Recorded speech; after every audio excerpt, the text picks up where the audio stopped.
শ্রেষ্ঠ দুটি আমল, এই আমল দুটি প্রতিদিন সকালবেলায় সূর্য ওঠার আগে করতে হবে। প্রতিদিন সকালবেলায় ফজরের নামাজের পরে এই আমল দুটি করে তারপরে ঘর থেকে বের হবেন। এবং এই আমলটি আমার জীবনে বাস্তব এবং পরীক্ষিত সত্য আমল, যে আমলটা আমি নিজে করেছি এবং করার পরে ফলাফল পেয়েছি। আলহামদুলিল্লাহ, এই আমলটা করার পরে আমার সব ধরনের দোয়া কবুল হয়। কোনোটা একটু আগে কবুল হয়, কোনোটা একটু পরে কবুল হয়। আর এই আমলটি আল্লাহ তাআলা কোরআনের মধ্যে উল্লেখ করেছেন আমলের জগতে সর্বশ্রেষ্ঠ আমল। যাদের দোয়া কবুল হচ্ছে না তারা এই আমল দুটি করে দেখুন, ইনশাআল্লাহ 100% আপনার দোয়া কবুল হবে। শুধু দোয়াই কবুল হবে না, আপনার জীবনে যত ধরনের সমস্যা আছে সমস্ত সমস্যা ইনশাআল্লাহ দূর হয়ে যাবে। আজকের এই ভিডিওটি অনেক গুরুত্বপূর্ণ ভিডিওটি শেষ পর্যন্ত স্কিপ না করে শুনবেন। প্রত্যেককে বলছি, যাদের দোয়া কবুল হচ্ছে না বা যারা দোয়া করতে চান বা দোয়া কবুল করাতে চান তাদের অবশ্যই এই দুটি আমল জেনে রাখা দরকার। এই আমল দুটি জেনে রাখলে দোয়ার জগতে আর কোনো আমল জানার দরকার নেই ইনশাআল্লাহ। এই আমল দুটি করতে না আপনার কোনো নির্দিষ্ট জায়গার প্রয়োজন হবে, না কোনো সময়ের প্রয়োজন হবে, না কিছুর প্রয়োজন হবে। জাস্ট ফজরের নামাজের পরে করলেই হবে। এই আমল দুটি করতে আপনার তেমন কোনো সময় ব্যয় হবে না বা তেমন কোনো নির্দিষ্ট জায়গারও প্রয়োজন হবে না। আপনি সফরে আছেন, অফিস আদালতে যেখানেই থাকুন না কেন, যে কোনো অবস্থাতেই থাকুন না কেন, এই আমল দুটি আপনি নির্দ্বিধায় করতে পারবেন ইনশাআল্লাহ। কিন্তু প্রথম আপনার একটু সমস্যা হবে, কারণ নতুন এই আমলটা করতে গেলে আপনার অনেক সমস্যার সম্মুখীন হতে হবে। এমন নয় যে আমি আপনাকে বলছি কিন্তু আমি নিজে করিনি। আমি প্রতিটা মুহূর্তেই এই আমলটাকে ফলো করি এবং এই আমলটা করার ফলে আমার জীবনে অনেক পরিবর্তন এসেছে। শুধুমাত্র দোয়া কবুল হয় বা প্রয়োজন পূরণ হয় সেটাই নয়, বরং মানসিক শান্তির দিক থেকে আল্লাহ তাআলা আমাকে অনেক বেশি শান্তিতে রেখেছেন। আল্লাহ তাআলা আমাকে কখনোই মানসিক দুশ্চিন্তা দেন না। আর আশা করি ইনশাআল্লাহ আমি নয়, বরং যে কেউ এই আমলটা করলে তার সমস্ত প্রয়োজনই পূরণ হবে এবং সমস্ত দোয়াই কবুল হবে। এবং সাথে সাথে তার মানসিক কোনো অশান্তি থাকবে না, তার মানসিক কোনো দুশ্চিন্তা থাকবে না, তার কোনো সমস্যা থাকবে না। আর এই আমলটি স্বয়ং আল্লাহ সুবহানাহু ওয়া তাআলা নিজে আমাদেরকে বলছেন। তো চলুন আমরা কোরআন থেকে দেখে আসি।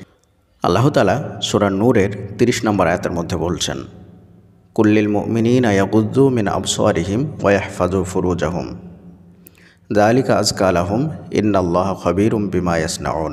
এর অর্থ হলো, তুমি মুমিন পুরুষদেরকে বলো যে তারা তাদের দৃষ্টিকে অবনত করুক এবং তাদের আঙ্গিক কর্তব্যবলীর হেফাজত করুক, এ তাদের জন্যে পবিত্রতর। তারা যা করে আল্লাহ সে বিষয়ে নিশ্চয় পূর্ণ অকিফাল। এবং এর পরের আয়াত 31 নম্বর আয়াতের মধ্যে আল্লাহ সুবহানাহু ওয়া তাআলা বলছেন, অকুল্লিল মুমিনাতি ইয়াগুযুযনা মিন আবসারিহিন্না ওয়া ইয়াহফাযনা ফুরুজাহুন্না। এরপরে আয়াতটা বেশ লম্বা, আমি অতটা পড়ছি না, আপনাদেরকে অর্থটা পড়ে শোনাচ্ছি। এর অর্থ হচ্ছে, আর মুমিন নারীদেরকে বলো যে তারা যেন তাদের দৃষ্টি অবনত রাখে আর তাদের আঙ্গিক কর্তব্যবলীর হেফাজত করে আর তাদের অঙ্গশোভা যেন প্রদর্শন না করে, শুধু তার মধ্যে যা প্রকাশ হয়ে থাকে তা ভিন্ন। আর যেন তারা তাদের মাথার কাপড় দিয়ে তাদের বুকের ওপরটা ঢেকে রাখে আর তারা যেন তাদের শোভা সৌন্দর্য প্রদর্শন না করে, শুধু তাদের স্বামীদের অথবা তাদের পিতাদের অথবা তাদের শ্বশুরদের অথবা তাদের পুত্রদের অথবা তাদের সৎপুত্রদের অথবা তাদের ভাইদের অথবা তাদের ভ্রাতুষ্পুত্রদের অথবা তাদের ভাগ্নেদের অথবা তাদের পরিচারিকাদের অথবা তাদের ডান হাত যাদের ধরে রেখেছে অথবা পুরুষ চাকর নকর যাদের কাম লালসা নেই অথবা ছেলেপিলেদের যাদের নারীদের গোপনাঙ্গ সম্পর্কে জ্ঞানবোধ হয়নি, এমন লোকদের ভিন্ন। আর তাদের পা দিয়ে যেন তারা আঘাত না করে, যাতে তাদের অলঙ্কারে যা লুকিয়ে আছে তা জানানো যায়। আর হে মুমিনগণ, তোমরা সকলে মিলে আল্লাহর দিকে ফেরো যেন তোমাদের সফলতা অর্জন হয়। এই ছিল সূরা নূরের 30 এবং 31 নম্বর আয়াতের অর্থ। এবার আমি এই আয়াতের মধ্যে আল্লাহ সুবহানাহু ওয়া তাআলা যে আমলের কথা বলেছেন সেটা আপনাদেরকে সুন্দর করে সংক্ষেপে ব্যাখ্যা করে শোনাবো ইনশাআল্লাহ। আল্লাহ সুবহানাহু ওয়া তাআলা প্রথমেই পুরুষদেরকে বলছেন, অকুল্লিল মুমিনিনা ইয়াগুয্যু মিন আবসারিহিম ওয়া ইয়াহফাযু ফুরুজাহুম। মুমিন পুরুষরা যেন তাদের দৃষ্টিকে হেফাজত করে এবং তাদের লজ্জাস্থানের হেফাজত রাখে। এটা আল্লাহ তাআলা প্রথমেই পুরুষদেরকে বলছেন। তারপরে বলছেন, অকুল্লিল মুমিনাতি ইয়াগুয্যুনা মিন আবসারিহিন্না। এখানে তিনি বলছেন মুমিন নারীদেরকে বলো তারা যেন তাদের দৃষ্টিকে হেফাজত করে এবং তাদের লজ্জাস্থানের হেফাজত করে। যেখানের আগের আয়াতে অর্থাৎ 30 নম্বর আয়াতে পুরুষদের ক্ষেত্রে শুধুমাত্র 2টি কথা উল্লেখ করেছেন, আর মহিলাদের ক্ষেত্রে 2টি কথা উল্লেখ করার পরে আরও বেশ কিছু কথা তিনি আয়াতের শেষের অংশে উল্লেখ করেছেন।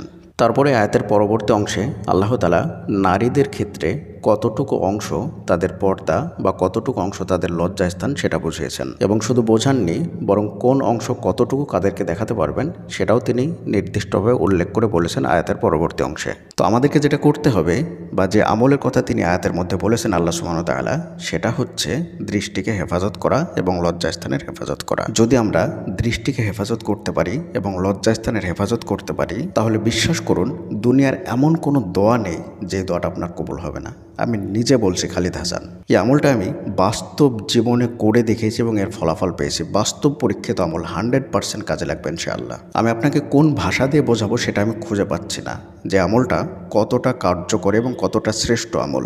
যত ধরনের আমল আছে আপনি সব আমল করে দেখেছেন, তারপর আপনার দোয়া কবুল হচ্ছে না, কিন্তু আপনি এই আমলটা করে দেখুন আপনার দোয়া কতটা দ্রুত কবুল হয়, রিজিকের দরজা কিভাবে উন্মুক্ত হয়ে যায়, আপনার সমস্যাগুলো কিভাবে সমাধান হয়ে যায়। অনেকেই বলেন যে আমি দিন রাত 24 ঘন্টা ইস্তেগফার করছি, লাগাতার 1 সপ্তাহ 2 সপ্তাহ 1 মাস 2 মাস ধরে ইস্তেগফার করছি, কোনো ফলাফল পাচ্ছি না। আমি তাদেরকে বলবো যে আপনি এই আমলটা করে দেখুন কত দ্রুত আপনার দোয়া কবুল হয়। আপনাকে আর ইস্তেগফারও তেমন করা লাগবে না, আপনার মুস্তাজাব দেওয়া হওয়া লাগবে না, এমনিতে আপনি হয়ে যাবেন। যেই ব্যক্তি নিজের দৃষ্টির হেফাজত করে না তার জীবনে কোনো দোয়াই ঠিকঠাক মতো কবুল হবে না এবং তার জীবন থেকে সমস্যা দূর হবে না। তার জীবনে একটার পর একটা সমস্যা লেগেই থাকবে, সে নারী হোক অথবা পুরুষ হোক। কিন্তু বর্তমান সময়ে আমাদের ক্ষেত্রে এটা অনেক বড় কঠিন কাজ। আপনি মোবাইল ইন্টারনেটে ঢুকলেই, ফেসবুকে ঢুকছেন, ইনস্টাগ্রামে ঢুকছেন, আপনি যেখানেই ঢুকবেন সঙ্গে সঙ্গে আপনার সামনে একটা ফটো চলে আসবে। সেটা হতে পারে বেপর্দা বেহায়া নারী অথবা হতে পারে সেটা বেপর্দা পুরুষ। আল্লাহ তাআলা শুধু নারীদেরকে অথবা পুরুষদেরকে নির্দিষ্ট করে কাউকে বলেননি, প্রত্যেককে আলাদা আলাদাভাবে বলছেন। পুরুষ তুমি তোমার দৃষ্টিকে নত রাখো, নারী তুমি তোমার দৃষ্টিকে নত রাখো। নারী তুমি কোনো পর পুরুষ হ্যান্ডসাম ছেলে দেখলে তার দিকে তাকাতে পারবে না, পুরুষও তাই কোনো বেগানা নারীর দিকে তাকাতে পারবে না। এবং পুরুষ তোমাকে বলা হচ্ছে তুমি তোমার লজ্জাস্থানের হেফাজত করো, সেটা যে কোনোভাবে তুমি লজ্জাস্থানে খারাপ ব্যবহার করছো সেটাকে তুমি হেফাজত করো। একটা কথা বলতে খুব লজ্জাবোধ হয়, তারপরেও আমাদের ইমান হেফাজতের জন্য কথাটা বলতেই হয়। আর সেটা হচ্ছে যে আমরা আমাদের লজ্জাস্থানের কত খারাপভাবে ব্যবহার করি। আমরা আমাদের নিজের হাত দিয়ে লজ্জাস্থানের অপব্যবহার করে থাকি, সেটা নারী এবং পুরুষ উভয়ই। যেই ব্যক্তি লজ্জাস্থানের হেফাজত করতে পারছে না, যেই ব্যক্তি নিজের দৃষ্টিকে হেফাজত করতে পারছে না, সেই ব্যক্তি রাত জেগে তাহাজ্জুদ পড়ে কি করবে ভাই? সেই ব্যক্তি সারা দিন ইস্তেগফার করে কি করবে? সে ভাবছে যে আমি দুনিয়ার সমস্ত আমল করছি তারপর আমার দোয়া কবুল হচ্ছে না। কিভাবে সম্ভব ভাই? লজ্জাস্থান এবং দৃষ্টি এমন একটি জিনিস যেটা একান্ত আপনাকেই হেফাজত করতে হবে। দৃষ্টির হেফাজত মানুষের অন্তরে নূর ও আলো সৃষ্টি করে। অনুরূপভাবে দৃষ্টিকে স্বাধীনভাবে ছেড়ে দেওয়ার দ্বারা অন্তর চেহারার নূর নষ্ট হয়ে যায়। যেই ব্যক্তি পর নারীর দিকে তাকায়, বেহায়া নারীর দিকে তাকায়, উলঙ্গ নারী দেখে, সেই পুরুষের চেহারার মধ্যে কোনো নূর থাকবে না। তার অন্তরের মধ্যে সবসময় ভয় কাজ করবে, সে হার্ট রেট পেশেন্টের মতো হয়ে যাবে। তার মনের মধ্যে আল্লাহ ভরসা কখনোই আসবে না। অনুরূপভাবে যেই নারী নিজের দৃষ্টিকে হেফাজত করে না, সেই নারী কখনোই তার চেহারার উজ্জ্বলতা দেখতে পাবে না, তার চেহারার নূর আল্লাহ তাআলা উঠিয়ে নেবেন। যতই সে বিউটি পার্লারে যাক, যতই সে মেকআপ করুক না কেন, তার চেহারায় কোনো ধরনের কোনো নূর থাকবে না, মায়া থাকবে না। তার চেহারার আকর্ষণ আল্লাহ তাআলা ছিনিয়ে নেবেন। তার রিজিকে বরকত থাকবে না, তার জীবনে কোনো শান্তি থাকবে না, তার অন্তরে প্রশান্তি থাকবে না। তার পুরো জীবনটা শাস্তিতে রূপান্তরিত হবে, সে সবসময় শাস্তির মধ্যেই থাকবে। একবার এক ব্যক্তি হজের সময় কাবার চত্বরে দাঁড়িয়ে দাঁড়িয়ে চিৎকার করে কান্না করছিল আর বলছিল, আল্লাহ তুমি আমাকে কাফের অবস্থায় মৃত্যু দিও না। তিনি এই কথাটা বারবার বলছিলেন এবং চিৎকার করে করে কান্না করছিলেন। এমত অবস্থায় একজন ব্যক্তি তার কাছে এসে জিজ্ঞেস করলেন, হে আল্লাহর বান্দা, তুমি বারবার একই কথা বলে কান্না করছো কেন? কি তোমার সমস্যা? আমাকে একটু বলতে পারো? তখন সেই ব্যক্তি বললেন যে আমরা 3টে ভাই এবং আমরা 3জনই মসজিদের মুয়াজ্জিন। আমার 2টো ভাই তারা মসজিদের মুয়াজ্জিন ছিল এবং তারা মৃত্যুবরণ করেছে, এবং বর্তমানে আমিও মসজিদের মুয়াজ্জিন, আমি 5 ওয়াক্ত মসজিদে আজান দেই। এ কথা শোনার পরে সেই ব্যক্তি বললেন, এটা তো খুবই সুখবর, এটা তো খুবই সম্মানজনক, এটা তো অনেক ভালো আমল, এটা তো অনেক ভালো কাজ। তখন সেই ব্যক্তি বললেন যে হ্যাঁ, এটা অবশ্যই ভালো কাজ, কিন্তু আমাদের সমস্যা অনেক বড়। আমার যে আগের 2 ভাই ছিল, তারা যখন মসজিদের মিনারে আজান দিতে উঠত, তখন পাশের বাড়িতে মহিলারা গোসল করত, আর তাদের গোসলের দৃশ্য আমার সেই ভাই ভালোভাবে দেখত, তাদের উলঙ্গ শরীর দেখত। যার কারণে সে যখন মৃত্যুবরণ করে তখন তার মুখ দিয়ে কালেমা বের হচ্ছিল না, সে কাফের অবস্থায় মৃত্যুবরণ করেছে এবং সব কিছু সে অস্বীকার করেছে। সে ইসলামকে অস্বীকার করে কাফের অবস্থায় তার মৃত্যু হয়েছে, এমন মৃত্যু আমার 2 ভাইয়েরই হয়েছে এবং আমিও সেই ভয়টাই করি যেন আমার সঙ্গে এমনটা না হয়। সুবহানাল্লাহ। প্রিয় দিনী ভাই এবং বোন, একটিবার আপনি চিন্তা করে দেখুন, যেই ব্যক্তি মসজিদের মুয়াজ্জিন 5 ওয়াক্ত মসজিদে আজান দেয়, আর মুয়াজ্জিনদের যে কতটা সম্মান, কতটা মর্যাদা সেটা আপনারা অবশ্যই জানেন। আজানের সঙ্গে সঙ্গে মসজিদে 5 ওয়াক্ত জামাতের সহিত সালাত আদায় করতো। সুবহানাল্লাহ, কত বড় ভালো কাজ তারা করতো। কিন্তু তাদের একটাই স্বভাব ছিল, আর সেটা হচ্ছে যে বেগানা নারীর দিকে তারা দৃষ্টি দিত, দৃষ্টির হেফাজত তারা করতো না। তখন সেই কাজটা কষ্টসাধ্য হলেও বর্তমানে আমাদের জন্য এটা একদমই ওপেন, একদমই আমাদের হাতের মুঠোয়। আপনি জাস্ট গুগলে একবার সার্চ দিলেই আপনি অনেক নোংরা ছবি পেয়ে যাবেন এবং সেগুলো আপনি চোখ দিয়ে ডাকরভাবে দেখছেন। এবং আপনার অনেক প্রয়োজন আছে, আপনার দোয়া কবুল হওয়া লাগবে, আপনার একটা চাকরি লাগবে, আপনার প্রিয় মানুষটাকে পাওয়া লাগবে, আপনার অনেক ঋণ, আপনার বাবার অনেক ঋণ, আপনার বাবা অসুস্থ, আপনার আম্মা অসুস্থ, এত কিছু আপনার প্রয়োজন। হ্যাঁ, এগুলোর জন্য আপনি দোয়া করছেন, ইস্তেগফার করছেন, তাহাজ্জুদের সালাত আদায় করছেন, সব করছেন, কিন্তু আবার দিন শেষে আপনি এক জায়গায় ফিরে যাচ্ছেন। আর সেটা হচ্ছে যখন রাত্রি গভীর হচ্ছে অথবা দরজা জানালা লাগিয়ে দিয়ে আপনি সে নোংরা ছবি দেখছেন। আপনি বেগানা নারীর দিকে তাকাচ্ছেন, আপনি বেগানা পুরুষের দিকে তাকাচ্ছেন, আপনার জীবনে কোনো সমস্যার সমাধান হচ্ছে না। প্রতিদিন সকালে ঘুম ভাঙার সঙ্গে সঙ্গে বিছানা বসে আপনি নিয়াত করুন যে আজকে আপনি আপনার লজ্জাস্থানের হেফাজত করবেন, দৃষ্টির হেফাজত করবেন। জাস্ট আজকের দিনটা করবেন এমনটা নিয়াত করুন এবং তওবা করুন। সন্ধ্যা পর্যন্ত আপনি এই অটল থাকুন এই নিয়াতের উপরে। আবার যখন রাত্রে ঘুমাতে যাবেন তখন সুন্দরভাবে ওযু করে পবিত্র অবস্থায় দোয়া জিকিরগুলো করে ডান কাতে শুয়ে পড়ুন এবং নিয়াত করবেন যে রাত্রিটা আপনি আপনার লজ্জাস্থানে হেফাজত করবেন সকাল পর্যন্ত।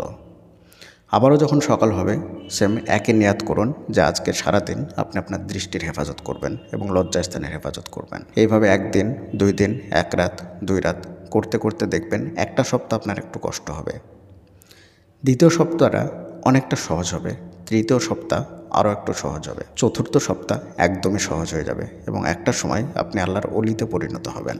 আপনি স্বইচ্ছায় চাইলেও আর কোনো নারীর দিকে চোখ তুলে তাকাতে পারবেন না। প্রিয় দিনী ভাই এবং বোনেরা, আপনি কি সত্যিই চান যে আপনার দোয়াটা কবুল হোক? আপনি কি সত্যিই চান যে আপনার সমস্যার সমাধান হোক? আপনি কি সত্যিই চান যে আপনি জান্নাতে যাবেন? আপনি কি সত্যিই চান যে আল্লাহর প্রিয় বান্দা হবেন, আল্লাহর ওলি হবেন? যদি সত্যিই চান তাহলে আজকে থেকেই এই আমলটি করা শুরু করে দেন। ভিডিওটি শেষ করার আগে আপনাদেরকে একটি সুন্দর হাদিস শুনিয়ে এই ভিডিওটি শেষ করছি। রাসূলুল্লাহ সাল্লাল্লাহু আলাইহি ওয়াসাল্লাম বলছেন, তোমরা আমার জন্য 6টি জিনিসের দায়িত্ব নিলে আমি তোমাদের জান্নাতের দায়িত্ব নেব। 1 নাম্বার, যখন কথা বলো সত্য বলো। 2 নাম্বার, যখন প্রতিশ্রুতি দিবে তা পূরণ করবে। 3 নাম্বার, যখন তোমার নিকট আমানত রাখা হবে তখন তা রক্ষা করবে। 4 নাম্বার, তোমাদের লজ্জাস্থানের হেফাজত করবে। 5 নাম্বার, তোমাদের চক্ষুকে অবনত করবে। 6 নাম্বার, তোমাদের হাতকে বিরত রাখবে। সুবহানাল্লাহ। প্রিয় দিনী ভাই এবং বোনেরা, আপনি যদি আপনার চক্ষু এবং লজ্জাস্থানের হেফাজত করেন তাহলে রাসূলুল্লাহ সাল্লাল্লাহু আলাইহি ওয়াসাল্লাম আপনার জান্নাতের জিম্মা নিয়েছেন, আপনাকে জান্নাতে অবশ্যই তিনি নিয়ে যাবেন। প্রিয় দিনী ভাই এবং বোনেরা, আজকে থেকেই আমলটি করা শুরু করে দেন। জাস্ট 2টি আমল করুন, আপনাকে আর বাড়তি তেমন কোনো আমল করা লাগবে না। পরিশেষে আল্লাহ তাআলার নিকটে দোয়া করি, আল্লাহ তাআলা যেন আমাদের সকলকে দৃষ্টি হেফাজত করার এবং লজ্জাস্থান হেফাজত করার তৌফিক দান করুন। আমিন। আসসালামু আলাইকুম ওয়া রাহমাতুল্লাহি ওয়া বারাকাতুহু।